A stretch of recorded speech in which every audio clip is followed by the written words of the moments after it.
En fait, je me souviens que quand il était en train de me frapper, j'étais en train de crier dans mon cœur Jésus, parce que je savais même pas si j'allais en fait être en vie ou si j'allais mourir. Ouais.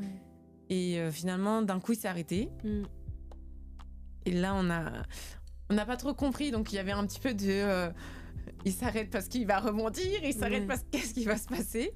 Et d'un coup, il dit c'est fini, je demande le divorce. Et il est parti de la maison. Incroyable. Et là, je me suis dit, je ne sais pas ce qui s'est passé. Mais là, je crois que c'est le miracle de Dieu.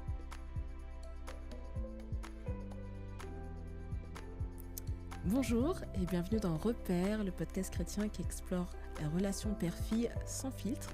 Je suis très heureuse de vous retrouver pour ce nouvel épisode et avant de commencer, je voulais chaleureusement vous remercier pour l'accueil que vous avez réservé à notre dernier épisode avec Kyria. Je suis vraiment très reconnaissante de voir comment est-ce qu'il a pu vous toucher, vous parler et je bénis le Seigneur pour cela. Comme vous le savez maintenant, à chaque épisode, une femme nous partage son histoire, son parcours, ses luttes parfois et les repères qui l'ont construite ou reconstruite portés par sa foi et l'amour fidèle de notre Père Céleste. Je suis Gladys, votre hôte, et aujourd'hui j'ai le privilège d'accueillir Stéphanie qui va nous parler de son histoire. Merci encore une fois pour votre présence.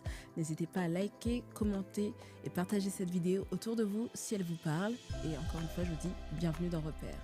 Bonjour Stéphanie, tu vas bien? Bonjour Gladys, et ça va? Et toi? Super, ça va très bien. Je suis très heureuse de t'accueillir. Moi aussi. Aujourd'hui, c'est le début de l'année qui commence avec un nouveau témoignage. Est-ce que tu peux te présenter en quelques mots pour les personnes qui ne te connaissent pas du tout? Qui es-tu? Donc, je m'appelle Stéphanie, j'ai 32 ans, je suis danseuse professionnelle, professeure de danse et aussi chorégraphe et fondatrice aussi de Workshop avec Amour qui sont des ateliers de danse-thérapie. Waouh, excellent. Ça fait longtemps que tu fais ça?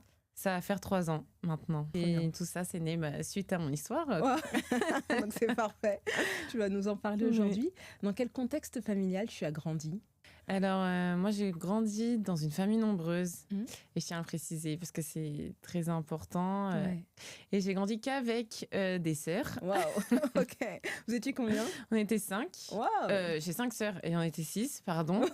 Moi, les mathématiques et moi, 0. Qu'une des sœurs se sente pas, genre, mise de côté. Vous étiez 6. Donc, j'ai grandi, du coup, avec mes 5 sœurs. Je venais aussi d'une culture métissée. Donc, ma maman est noire et mon père est blanc.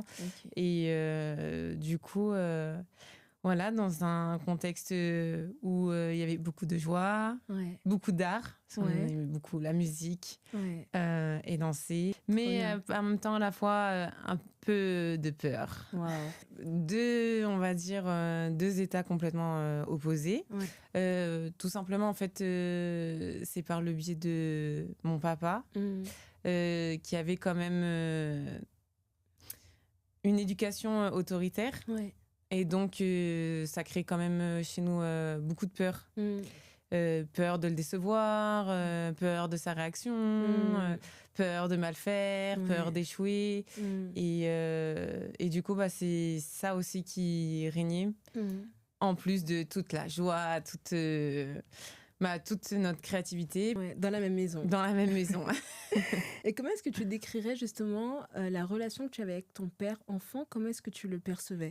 Mon père, je le voyais à la fois comme mon héros. De part aussi physiquement, c'était une personne qui est très imposante, très impressionnante. Donc physiquement déjà, pour moi c'était mon héros. Je me suis toujours sentie en sécurité. Même voilà, si j'avais un problème ou que ce soit même mes sœurs à l'école, je savais que papa pouvait réagir sans problème. On pouvait appeler papa à la rescousse, il faisait l'effet tout de suite. Voilà, c'est ça, et que les problèmes étaient réglés.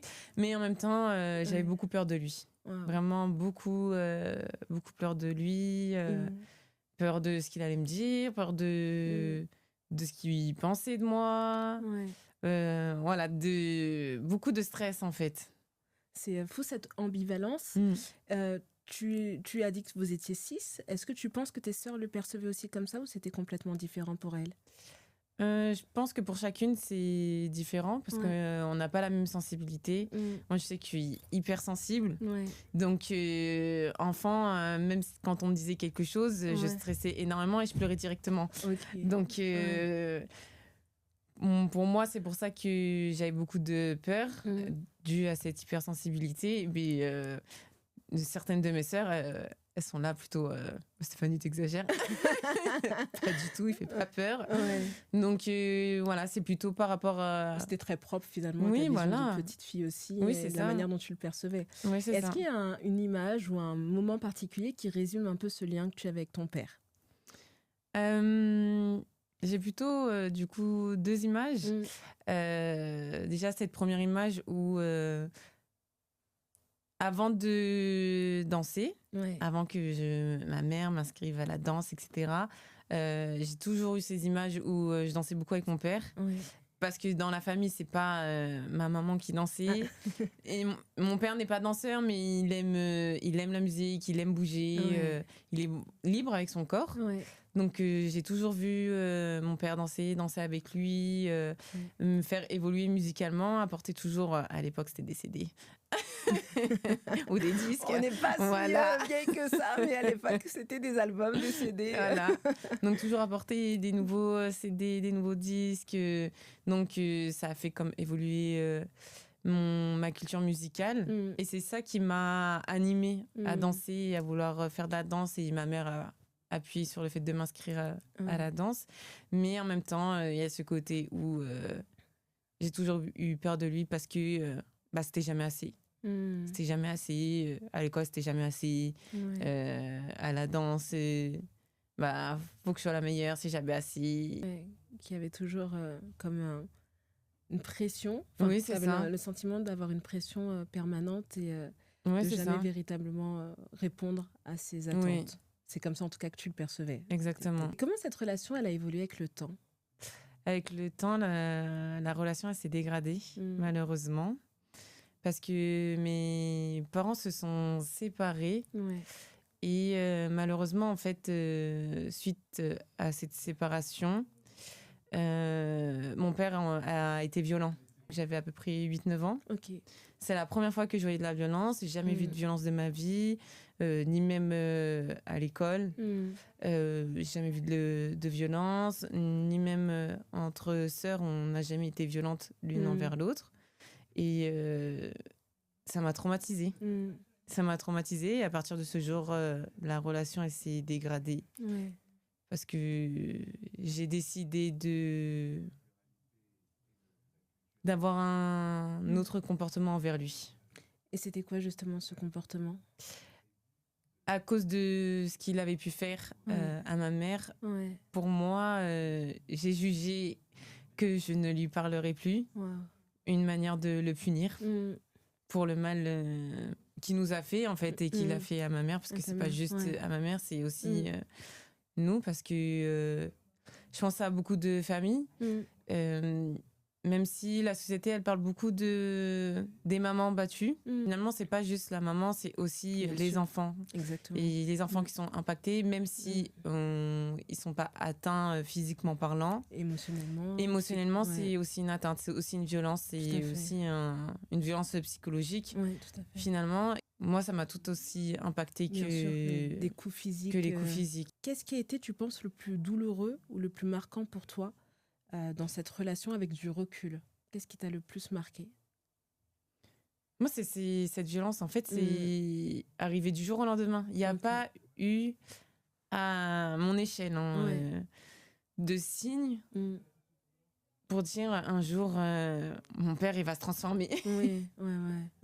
Donc, même s'il y avait quand même cette pression de vouloir toujours rendre fier mon père, parce que c'est jamais assez.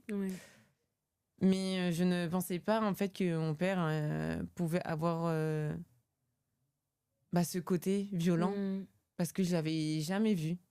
Je l'avais jamais vu, ni envers moi, ni envers mes sœurs, ni envers des personnes extérieures.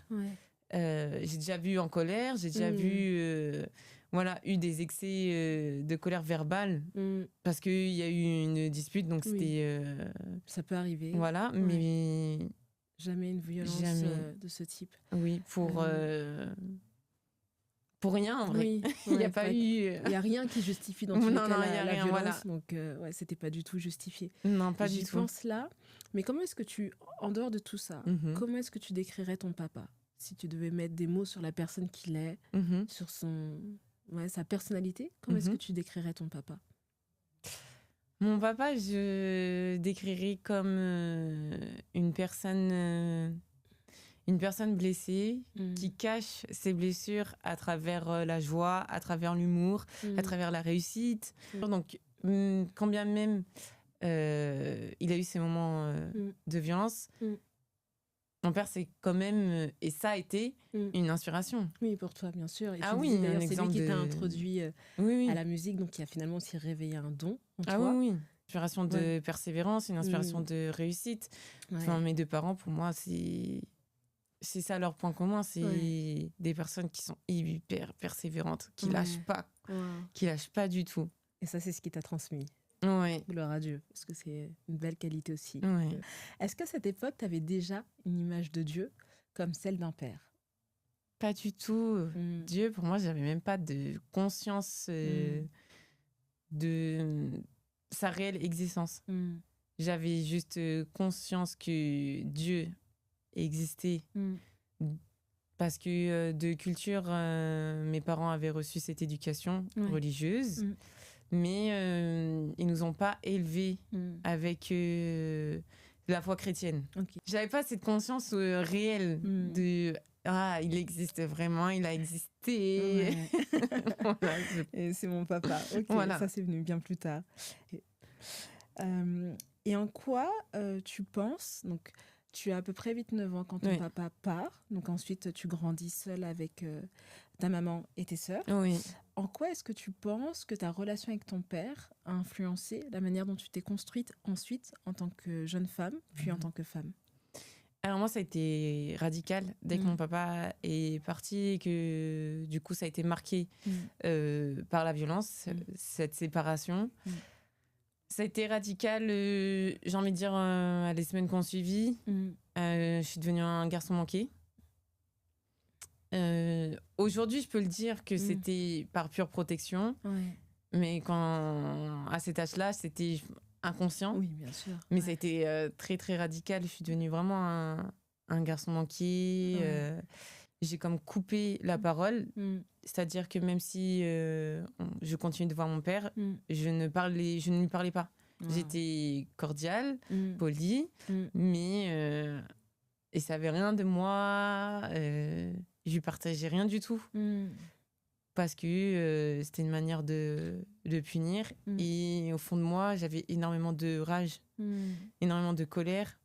Donc, c'est vrai que se cacher dans cette casquette de garçon manqué, ça m'a beaucoup aidé à contrôler mes émotions intérieurement.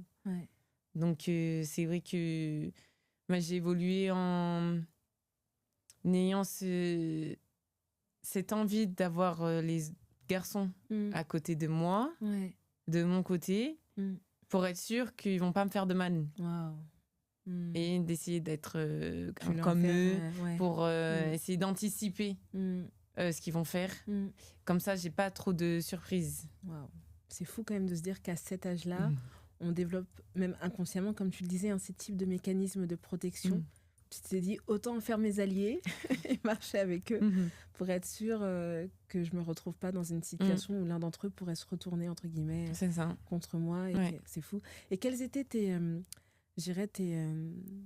repères à cette époque pour te construire? Est-ce qu'il y a vraiment des personnes qui ont un peu façonné, tu penses, la manière dont tu t'es construite? J'ai pas eu en tout cas de repères masculins, j'ai pas eu du tout. Féminin d'ailleurs. À cette époque-là. Ce sentiment de toujours rester avec mes sœurs. Et c'est vrai que face à cette séparation, on a eu des réactions différentes. Et le fait que mes sœurs, elles aient gardé, on va dire, leur féminité. Moi, ça m'a quand même aidée parce que du coup, elles étaient beaucoup plus douces. Moi, j'étais devenue plus brute. Et c'est comme si l'hypersensibilité que j'avais, je l'avais transformée en fait en négatif. En négatif, ouais. Donc c'est vrai que c'est plutôt mes sœurs qui m'ont aidée à grandir pour essayer de canaliser tout ça. Mes sœurs, elles ont toujours fait en sorte d'avoir de la communication, donc ça m'aidait aussi à parler, parce que c'est vrai que je me suis vraiment coupée de la parole. J'ai tout intériorisé. Tout intérieur, ouais. Ok, je vois. Et est-ce que tu as remarqué des répercussions donc, dans tes relations? Tu commences un petit peu à en parler, mais que ce soit professionnellement, relations amicales, amoureuses, est-ce que tu as remarqué aussi des répercussions? Oui. Ouais. Du coup, je sais que j'étais une élève bonne à l'école. Quand il y a eu la séparation, donc, et que je suis rentrée au collège, j'ai une chute scolaire. J'ai eu beaucoup de mal. J'étais moyenne, mais pas très forte. Ouais. Voilà. Moyenne, mais on se maintient, quoi.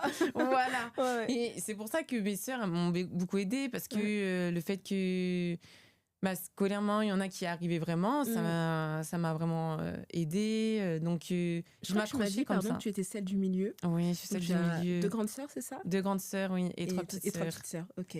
Donc, tu avais quand même les modèles de tes grandes sœurs qui étaient là pour te... Oui, pour m'accrocher. Donc, scolairement, c'était très compliqué. Et donc, après, par la suite, professionnellement, quand je suis rentrée du coup à l'âge adulte, moi, je me suis lancée directement dans la danse. Ouais. Et c'est vrai qu'il y a certains comportements que je n'avais pas réalisés. Et c'est quand j'ai une période de ma vie, du coup, où j'ai été en double métier.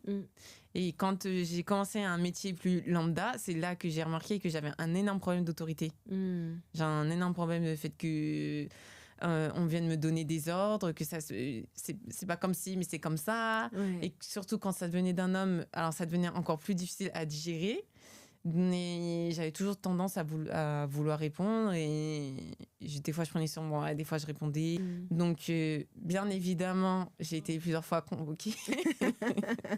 Tu étais un élément perturbateur. Oui, un élément perturbateur, mais même à la danse finalement, on me dit même encore aujourd'hui que je suis un élément perturbateur. Non, mais c'est vrai en plus.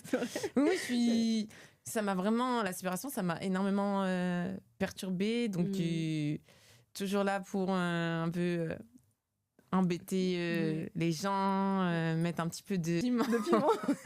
Mais de manière sournoise. Genre, c'est moi qui mets, mais personne ne sait que c'est moi. Aujourd'hui encore? Non, aujourd'hui, Dieu merci. Voilà, j'embête les gens, mais de manière saine. Donc, oui. Après, au niveau des relations, oui, ça a été une catastrophe. Je n'ai eu que des mauvaises fréquentations. Tu veux dire relations amicales et amoureuses, ou amicales et au niveau sentimental, oui. Aussi que des mauvaises fréquentations. C'était catastrophique. Finalement, j'ai juste répété le même schéma. Donc, tu es tombée aussi dans la violence? Oui. Je suis tombée dans la violence. J'ai répété le même schéma. Alors qu'au fond de moi, je pensais que j'allais rejeter tout ça, que j'en voulais pas. Mais finalement, je suis devenue tout ce que j'ai vu. Ouais, waouh. Et du coup, c'est assez évident, je pense. Mais quelles luttes intérieures ont émergé avec le temps? La première chose, c'est la peur de l'abandon. Et pardon, je rectifie, j'ai dit que c'était assez évident. En fait, ça l'est pas forcément, puisqu'on est tous très différents. Et comme tu le disais, même avec tes sœurs, certaines personnes vont être très touchées par des événements de leur vie, comme une séparation, etc. Et d'autres pas du tout, par la grâce de Dieu. Merci Seigneur. C'est possible aussi de grandir dans une famille qui se retrouve monoparentale du jour au lendemain. Et c'est pas qu'on n'en subit pas les conséquences, mais que ça nous impacte pas dans notre être intérieur. Mais pour toi, il y a eu un impact. Et c'est aussi pour ça que tu es là pour en parler aujourd'hui, puisqu'il y a d'autres personnes qui ont certainement aussi été touchées par des séparations douloureuses de leurs parents. Donc, pardon, je retire, c'est pas forcément évident, mais quelles sont les luttes que toi, tu as pu observer avec le temps? Du coup, pour moi, c'était la peur de l'abandon. Donc, j'avais beaucoup de mal à ce que les gens partent comme ça du jour au lendemain, sans raison. Ou quand je sens que peut-être que là, la personne va partir, j'avais du mal à la supporter. Ou moi, quand j'ai réalisé qu'une personne n'était pas bonne pour moi, j'arrivais pas à partir parce que j'avais pas envie de l'abandonner. Donc l'abandon, ça a toujours été une vraie lutte et j'ai envie aussi de rajouter du coup la colère. J'ai eu beaucoup de mal à gérer ma colère. Et donc tout à l'heure quand tu parlais de violence, toi aussi tu étais parfois violente envers les autres et eux ils étaient aussi parfois avec toi. Wow. Est-ce que tu peux nous parler un peu plus de ta rencontre avec Jésus? Donc là, on a balayé une grande partie quand même de ta vie. À quel âge tu rencontres le Seigneur Jésus et comment ça se passe? Dans quel contexte? Du coup, la première fois que j'entends réellement parler de qui est Jésus, j'avais 15 ans. J'avais 15 ans, j'étais au lycée. Et c'est arrivé, en fait, par le biais d'un autre contexte familial. C'est-à-dire que ma mère, après la séparation de mon père, elle a refait sa vie. Et pour que ça soit plus clair, en fait, ma mère a rencontré Dieu dans sa vie. Et elle a pris la décision de se séparer de mon père. Donc, du coup, parce qu'elle a pris la décision de se séparer, il y a eu du coup cet acte de violence. Mais elle s'est séparée parce qu'elle voulait suivre Dieu, parce que mes parents n'étaient pas mariés. Et du coup, moi, ça fait que Dieu, il est arrivé dans ma vie et j'avais beaucoup de mal avec lui parce que pour moi, c'était de sa faute. S'il y a eu cette marque de violence. Parce que du coup, ma mère décide Tout est parti de là. Oui, tout est parti de là parce que ma mère, elle parle d'un Jésus, donc d'un autre homme, décide de tout quitter pour aller avec lui. Mais la répercussion, c'est de la violence qui est arrivée. Donc, en grandissant, donc jusqu'à mes 15 ans, j'avais énormément de mal avec Jésus. Et pour moi, je n'acceptais pas dans ma vie. Pour moi, Jésus, c'était pour le mal. Et en fait, ça s'est amplifié, ça s'est bien ancré en moi, cette conviction. Parce que du coup, ma mère, à l'église, elle a rencontré un homme avec lequel elle s'est mariée. Et c'était aussi un homme violent. Wow. Et ça, elle s'en est rendue compte après le mariage. Après le mariage, waouh. Et ça a été très difficile. Et cet homme rentre dans votre vie quand tu as 15 ans ou un peu plus tôt? J'ai arrivé quand j'avais 12 ans par là. Donc le fait qu'elle va à l'église pour un Jésus, elle se marie avec un homme, et du coup cet homme est violent. Pour moi, Jésus, il est mauvais. Hein. Donc finalement, le comparatif, c'était Jésus, il est mauvais, donc Satan, il est bon. Wow. Parce que, en tout cas, moi, Satan, il m'a rien fait de mal, là. Wow. Et Jésus, on parle Jésus, mais il n'y a que de la violence qui en ressort, en fait. Et c'est ça qui a été très difficile. Donc, moi, je voulais pas de ce Jésus. Et pour revenir sur le fait que j'ai dit que j'avais des mauvaises fréquentations, donc... moi, durant toute ma scolarité, collège, lycée, ma meilleure amie, elle était satanique. Sataniste, on dit. Wow. Et du coup, ma mère m'envoie en colonie de vacances avec mes sœurs. Sauf que c'est quand elle me dépose à la colonie de vacances qu'elle me dit que c'est une colonie chrétienne. Et elle s'en va. Et là, je me dis, mais c'est une grosse blague. Je ne peux pas rester 2 semaines avec des chrétiens. Et du coup, j'ai passé 2 semaines. Moi, j'ai pas changé parce qu'ils étaient chrétiens. Donc, j'étais tout aussi violente verbalement. Gros problème d'autorité. Donc, c'est là-bas que... C'est la première fois que j'ai eu la réalisation que j'ai un vrai problème de colère et d'autorité. Donc, c'est là que je me suis dit, c'est bizarre, je suis pas chrétienne, mais je suis violente. Ils sont chrétiens, ils sont pas violents. Je ne comprends plus ce qui se passe. Et puis, parce que comme tu disais, tu avais vraiment associé l'image de Dieu, de Jésus, comme quelqu'un de violent. Parce que toi, c'était comme ça, entre guillemets, que tu avais l'impression qu'il était entré dans ta vie. Et là, tu te retrouves face à ces jeunes chrétiens qui sont tous violents. Et je te dis, je comprends pas, en fait, pourquoi ils sont pas violents, alors que pour moi, ça a toujours été... Mais surtout les garçons, c'est ça qui m'avait impressionné. C'est aucune violence, ni verbale, rien. J'ai pas compris. Et donc, il y a eu une soirée témoignage. Et c'est les animateurs qui ont témoigné de leur rencontre avec Jésus. Et là, c'est le directeur qui a donné son témoignage. Et il faut savoir que durant la soirée témoignage, du coup, j'étais un élément perturbateur. La personne qui est au fond et qui écoute rien, qui fait que de rigoler. Et ça pendant toute la soirée. Ouais. Jusqu'à ce que le directeur donne son témoignage. Ouais. Et là, je donne de la considération à son témoignage parce que il nous dit que son père était violent avec sa maman et était aussi violent envers lui et jusqu'à qu'il lui tire dessus.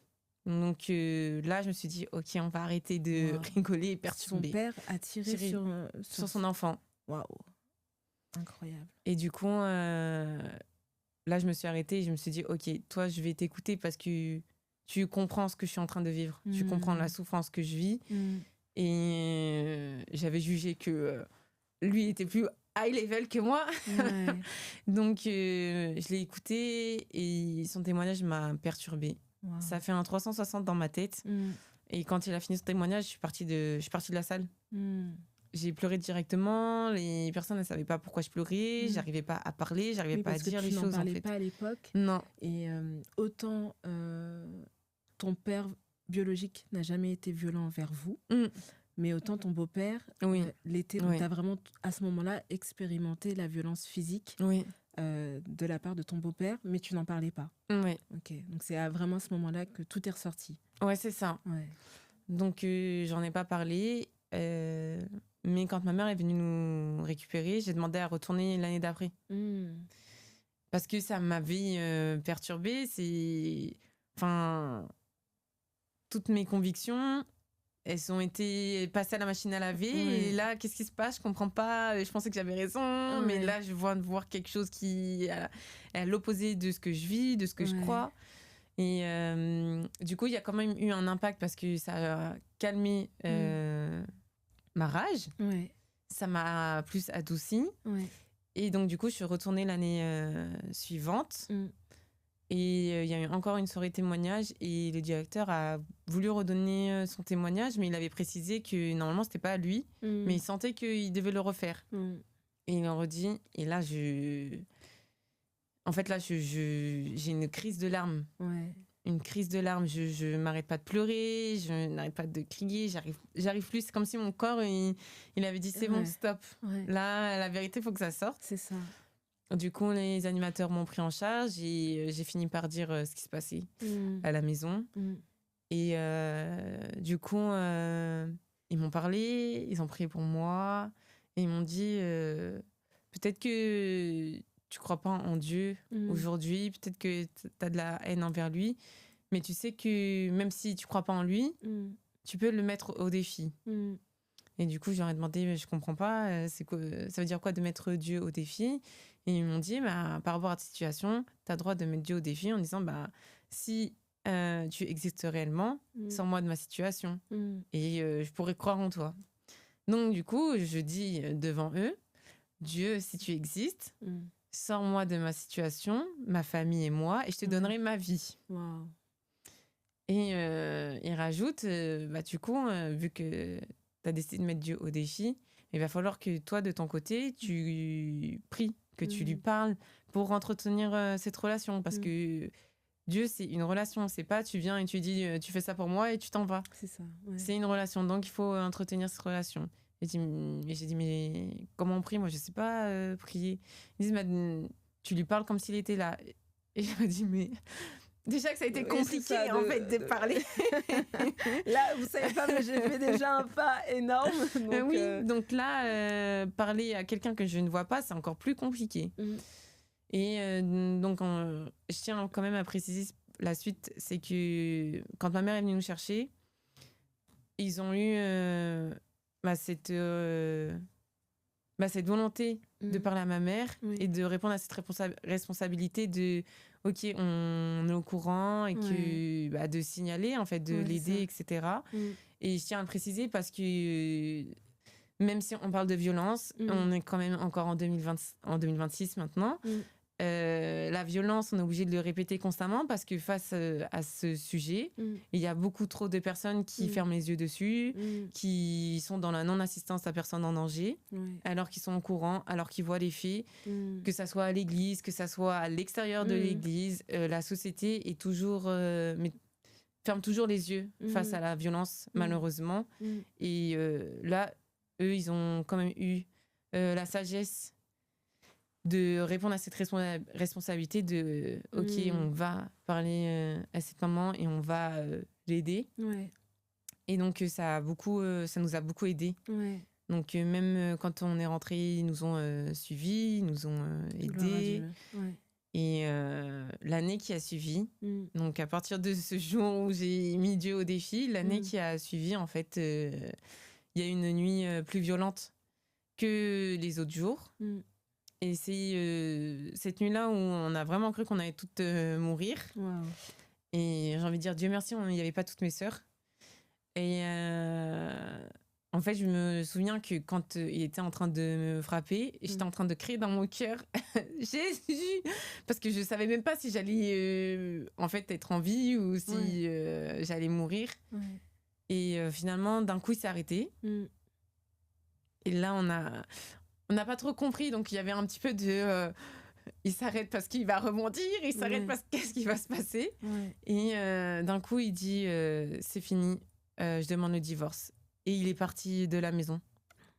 Incroyable. Et là, je me suis dit, je ne sais pas ce qui s'est passé. Mais là, je crois que c'est le miracle de Dieu parce que incroyable. À aucun moment, il y a une personne qui va s'arrêter dans son excès de colère. Surtout, voilà, s'il a un background déjà de violence, il va jamais s'arrêter. Il va s'arrêter que s'il a jugé qu'il avait déjà tout donné ou si la personne est morte. Hein. Mais jamais comme ça d'un coup s'arrêter d'un coup alors qu'il était dans un plein acte de violence et dire je demande le divorce. Ça c'est impossible. Et surtout par la suite de partir. Il n'y a rien de logique dans ce qui se passe. Il n'y a rien de logique dans ce qui se passe. Et j'ai envie de dire précisément que nous on a eu cette grâce parce que c'est pas tout le monde. Mais voilà, il a suffi de 3 mois pour que le divorce soit prononcé, que la justice qui a été de notre miracle, parce que souvent ça prend des années. Même quand les faits sont là, moi, c'est un truc qui m'a toujours sidérée. Même quand les faits sont là, qu'il y a des preuves, qu'il y a des personnes qui peuvent témoigner, voilà, que tout est réuni. Des fois, les procédures sont tellement longues, et on se dit mais en fait on comprend pas. Et là en 3 mois, c'est un miracle. Ah oui, en 3 mois, sachant qu'on était vraiment isolés. Donc, ma mère n'avait pas d'amis. Enfin, on était vraiment... Il n'y a pas de personnes qui ont témoigné. Donc, c'est encore plus miraculeux. Donc, que la justice, ça soit de notre côté, qu'il y a eu directement la distance de sécurité. Tout ça s'est fait super rapidement. Et pour moi, c'était Dieu. Et du coup, j'ai perdu. En vrai, tu as tout gagné. Mais à ce moment-là, tu t'es dit, j'ai perdu ce défi. Incroyable. Et donc, à ce moment-là, quand tu acceptes Jésus, tu as quel âge ? Du coup, j'avais 17 ans quand ça s'est passé, ce miracle. Voilà. Et est-ce que le fait de l'accepter dans ta vie, ça a changé, transformé peut-être progressivement ton image du mot père ? Ça n'a pas changé directement. Pour moi, j'avais accepté que Jésus. Mais pas Dieu. Dieu le Père, non. Pas encore. Pas du tout.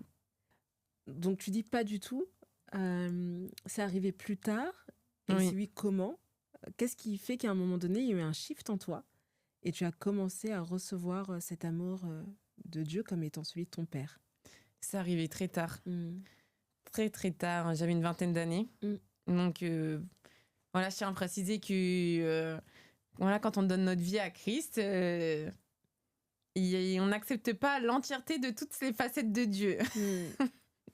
Parce qu'on rencontre Dieu dans différentes situations. Tout à fait. Et on a des backgrounds différents, on a des sensibilités différentes. Donc, moi, ça a pris énormément de temps pour accepter et conscientiser que Dieu pouvait être notre Père. Et l'élément déclencheur, c'est arrivé au moment où j'ai donné ma vie à Christ. J'avais 22 ans. Donc, il y a eu quand même des années qui sont passées entre 17 et 22. Mais voilà, j'avais quand même décidé j'avais quand même donné ma vie dans mon cœur à Jésus. Donc, j'ai continué ma relation avec lui. À 22 ans, je me baptise. Et finalement, je me baptise. Mais c'est là que, après le baptême, j'ai l'impression que c'est comme si Dieu il avait mis un spot de lumière sur moi. Et on va dire là, on va régler ce problème, on va régler ce problème. Et chose que j'avais pas conscience avant. Même si à 17 ans, j'ai accepté Jésus, j'avais pas cette même parce que c'est vraiment en fait, finalement à l'âge de 22 ans que tu commences à marcher avec lui, mais tu le reçois dans ton cœur, donc quand tu as 17 ans. Et entre 17 et 22 ans, finalement, tu continues de vivre ta vie normalement. Oui, j'allais pas à l'église, je tiens à préciser. La vie que tu avais toujours eue jusqu'à présent, mais ok, tu continues. Et donc, à tes 22 ans, il y a ce déclic. Il arrive comment? Et à quel moment tu te dis, il y a vraiment quelque chose en moi, je vois qu'il y a quelque chose en moi dont je dois guérir? Parce que j'ai du coup rencontré un pasteur qui a remarqué que là, il va falloir pardonner parce que tu caches trop de blessures. Parce que finalement, moi, j'ai donné ma vie à Christ, mais je t'ai pas briefée. Hein. T'as pas donné de notification. Non, on m'a pas donné de notification. Ça veut dire que je me baptise. Je me dis, comme tous les chrétiens vont à l'église, je vais à l'église, donc j'ai une vie d'église. Mais on te dit pas, quand tu donnes ta vie à Christ, en fait, il va falloir que tu guérisses de tes blessures, il va falloir faire ci, il va falloir faire... Pas du tout. Donc, du coup, ce pasteur voit que, en fait, j'ai des comportements chez moi qui montrent que je suis une personne blessée. Surtout quand on a été victime de violence, ça se voit directement, ça se voit qu'il y a quand même de l'agressivité, qu'il y a de l'impulsivité... qui a le langage qui n'est pas bon, qui a beaucoup de moments où je vais te braquer, je vais être susceptible. Enfin, tout est pour moi de l'insécurité. Et c'est pas vivable. Tu veux pas être dans l'insécurité et accepter Christ. Bien sûr. J'ai eu du coup un suivi avec ce pasteur et il m'a parlé du pardon. Et je pense que c'est la première fois que j'ai réalisé ce que c'était le pardon. Et il m'a expliqué que le pardon, c'était cet acte de dire au revoir à une personne dans notre cœur. De ne plus lui laisser de l'impact à l'intérieur. Parce que finalement, c'est cette personne qui nourrit nos blessures. C'est parce qu'on décide de la garder en vie en nous. Et du coup, tous les jours, on alimente, on lui donne de l'importance. Et ça a été trop difficile. Parce que du coup, il m'explique ça et je mets du temps. Et je mets énormément de temps. Parce que ça a duré des heures, je m'en souviens, mais j'ai mis énormément de temps pour accepter de pardonner. Et ce qui était plus compliqué, c'était pas parce que j'avais pas envie de pardonner ce qui s'était passé. Pas envie de pardonner parce que mon père, il est parti, il a été violent, ou parce que mon beau-père, il a été violent. C'était pas à cause de ça. C'est parce qu'en fait, je nourrissais le mal. C'est mon identité, c'était la colère. Mon identité, c'était... l'agressivité, l'impulsivité. Finalement, tu te disais, mais en fait, je vais juste perdre la vision, même l'identité que j'ai aujourd'hui. Si je suis pas colérique, je suis quoi? Oui, c'est ça. Si je suis pas agressive, je suis quoi? Si je suis pas dans la violence, je suis quoi? Et c'est hyper important que tu le soulignes. C'est ça, même le fait de... moi, même pendant tout ce temps-là, je restais quand même encore silencieuse avec mon père. Ça veut dire, ça veut dire quoi si je pardonne, ça veut dire que je commence à lui parler, mais j'ai jamais parlé avec mon père, mais c'est déstabilisé, l'inconnu. Et même le fait de se dire, je vais ressentir de la paix, je vais ressentir quelque chose qui, en dehors de la colère, c'est... Enfin, c'est pas possible. Et j'ai mis du temps et finalement, j'ai dit, non, je suis réaliste. Je peux pas vivre comme ça. Je suis en train de suffoquer. Je suis en train de mourir de l'intérieur. Je suis en train de m'éteindre. Je peux plus vivre comme ça. Et finalement, j'ai accepté. Et il m'a aidé à pardonner. Et pour acter le pardon, je suis partie voir mon père et je suis partie voir aussi mon beau-père. Je les ai confrontés. J'ai pris mon courage à deux mains et voilà, j'aurais dit je vous pardonne. C'est excellent ce que tu partages. Je pense que c'est vraiment clé. Tu dis que tu rencontres ce pasteur qui, pour la première fois, te parle du pardon. Tu comprends ce qu'est le pardon. Donc, toi, tu acceptes, même si ça prend un peu de temps parce que vous échangez, etc., mais de pardonner. Mais ça a été quand même un processus, tu penses entre le moment où tu lui as parlé et le fait que tu sois ensuite allé voir ton père et ton beau-père, il y a un processus qui s'est passé. Comment est-ce que ça s'est déroulé? Comment est-ce que finalement on pardonne à un moment donné l'impardonnable? Parce qu'en soi, t'étais une enfant et tu ne méritais absolument pas ce qui t'est arrivé, ni ta mère, ni toi, ni tes sœurs. Ouais. Comment est-ce qu'à un moment donné, sans pour autant minimiser ce qui s'est passé, comment est-ce qu'on fait pour pardonner l'impardonnable? Déjà, la première chose, et je pense qu'on l'évoque pas forcément, mais quand du coup on ne veut pas pardonner, c'est pas juste la personne, c'est aussi Dieu. Parce que ça veut dire qu'on est en train de dire Dieu, c'est de ta faute. Si cette personne m'a fait ça, c'est aussi de ta faute. Parce que tu aurais pu agir autrement. Tu aurais pu permettre que ça ne soit pas dans ma vie. Et du coup, quand dans ce processus de guérison, ce pasteur m'a aussi fait prendre conscience qu'avant de relâcher le pardon pour ton père et ton beau-père, on va d'abord demander pardon à Dieu. Et moi, demander qu'est-ce que j'ai fait de mal. Ah si, t'es en colère contre Dieu. Et après, j'étais là, bah oui, en même temps, c'est lui qui m'a mis sur cette terre. J'ai pas choisi ma famille, j'ai pas choisi mon père. Voilà. Ensuite, on arrive là, ce beau-père, il arrive, j'ai pas choisi non plus. C'est ça. Donc, pour moi, c'est de sa faute. Ouais. Il pouvait éviter, je comprends pas, sachant que, soi-disant, ma mère, elle a donné sa vie à Christ. Bah, si il l'aime tellement, pourquoi il a permis qu'elle se mette avec cet homme-là? Et pourquoi, dans cette église-là, voilà, pour moi, il y avait aussi de sa faute. Et du coup, ça voulait dire, je suis obligée de demander pardon à Dieu. Ça veut dire que là, je suis obligée de dire que c'est pas moi qui ai raison. Donc ça veut dire que je ne suis pas Dieu en fait. Donc là, il y avait cette lutte et finalement, j'ai réalisé que oui, c'est vrai, je suis pas Dieu, mais en fait, c'est pas la faute de Dieu. On est sur la terre. Il nous a créés en tant qu'être humain. Il nous a donné le libre arbitre. Donc, qui dit libre arbitre, ça veut dire responsabilité. Exactement. Ça veut dire que face à la situation de la séparation, mon père, il avait le choix d'agir avec sagesse ou d'agir avec violence, comme Caïn et Abel. Il avait le droit de calmer sa jalousie. Exactement.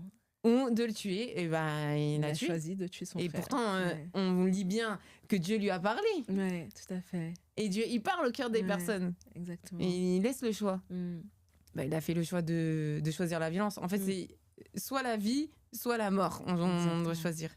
Donc, il a choisi la mort. Et puis, pareil, mon beau-père, il a toute la connaissance de Dieu, etc. Il pouvait nous aimer, il pouvait aimer ma mère de manière saine. Tous les jours, il a eu ce choix et tous les jours, il a choisi la mort. Et pourtant, tous les jours, Dieu parle. Mais il faut accepter qu'on a cette part de responsabilité, que Dieu nous a donné le libre arbitre. Donc, même quand nous, on fait quelque chose de mal, c'est pas la faute de Dieu. C'est pas Dieu, t'aurais pu me conseiller, t'aurais pu m'éviter. Non, Dieu, il te parle. C'est nous, on doit avoir plus de discernement. C'est ça. Mais dans tous les cas, t'avais le choix. C'est ta responsabilité. Excellent. Et quand j'ai réalisé que, ils avaient leur responsabilité, ils n'ont pas répondu à leur responsabilité. Mais Dieu, lui, il a été là. Il nous a protégés parce qu'on est en vie. Il nous a protégés parce qu'il a agi, il a arrêté toute cette situation. Et qu'il n'y a plus aucun homme qui a levé la main sur ma mère, qui a agi comme ça envers elle. Et oui, Dieu, il était là. Mais ce sont les hommes qui ont cette responsabilité-là. Donc, il ne faut pas sous-estimer l'homme. L'homme a une responsabilité aussi. C'est pas responsabilité que Dieu. C'est ça. Excellent. Et justement, en tant que chrétien, en tant qu'enfant de Dieu, on choisit de soumettre notre libre arbitre à la volonté de Dieu. C'est notre choix. Et c'est vrai que parfois, on peut se dire, du coup, oui, Dieu, comme tu l'as dit, Dieu aurait dû intervenir, etc.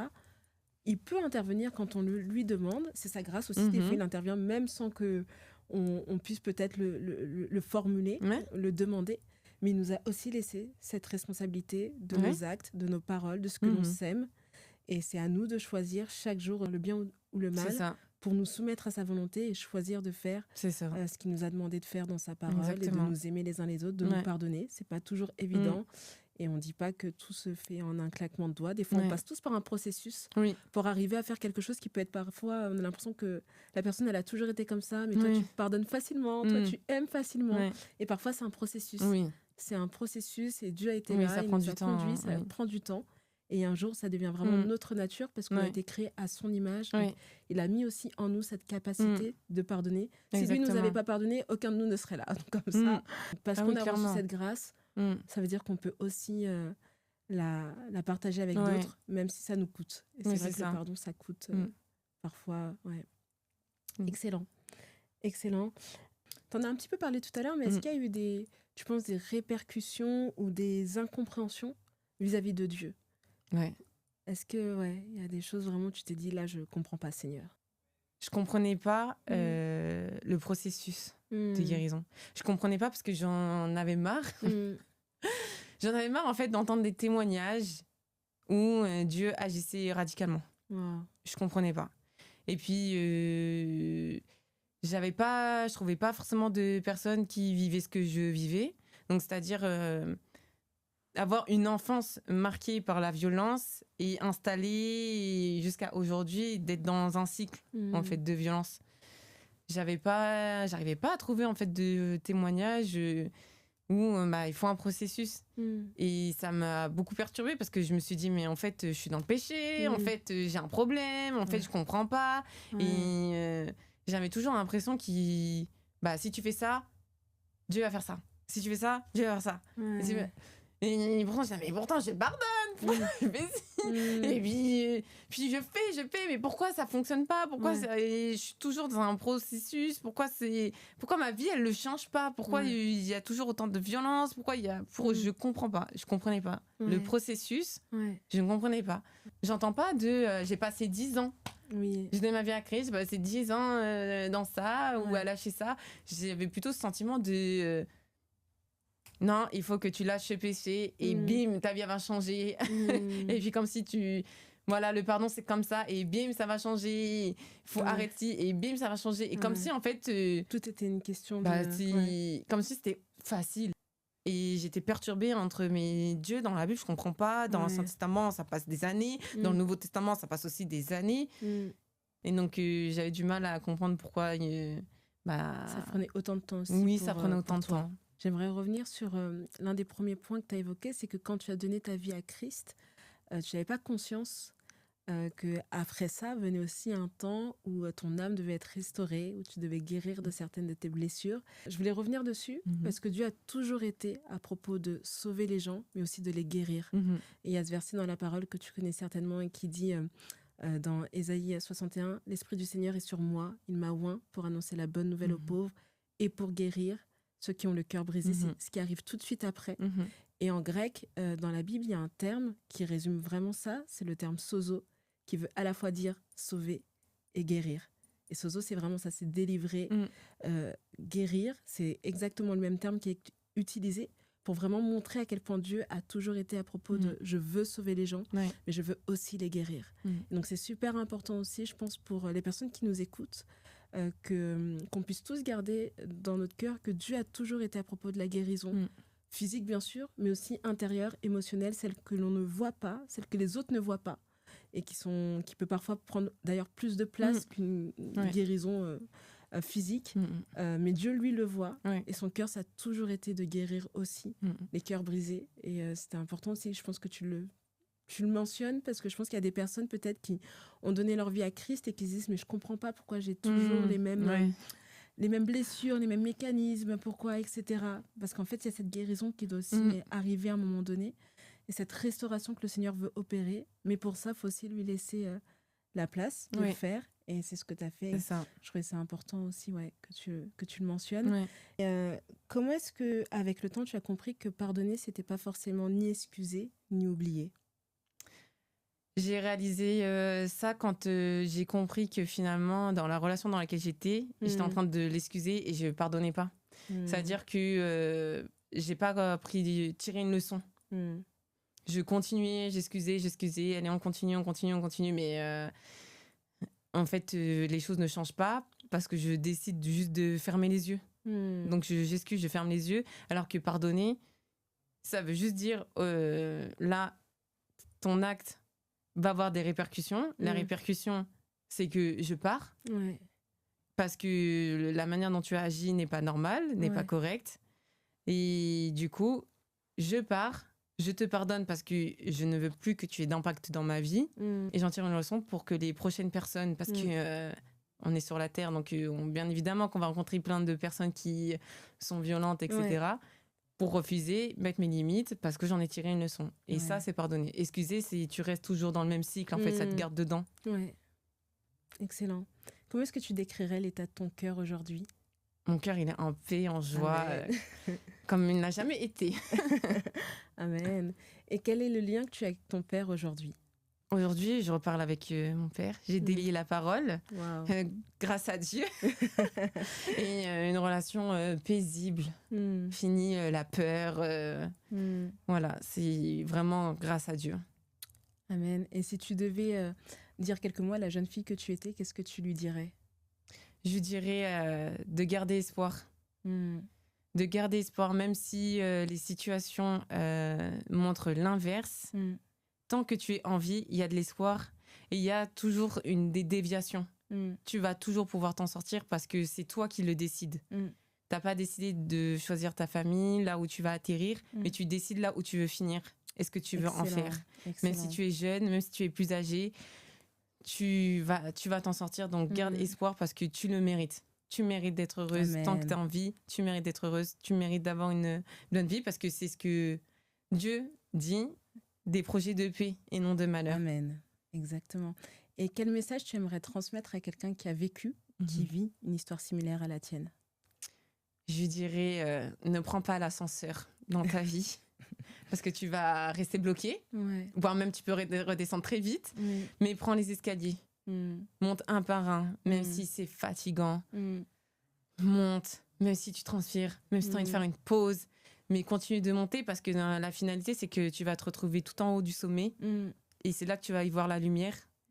N'écoute pas ce que les gens pourront te dire, mais aie toujours cette sagesse de faire un silence et de croire qu'un Dieu existe. Amen. Et il n'y a que lui qui pourra te dire la vérité.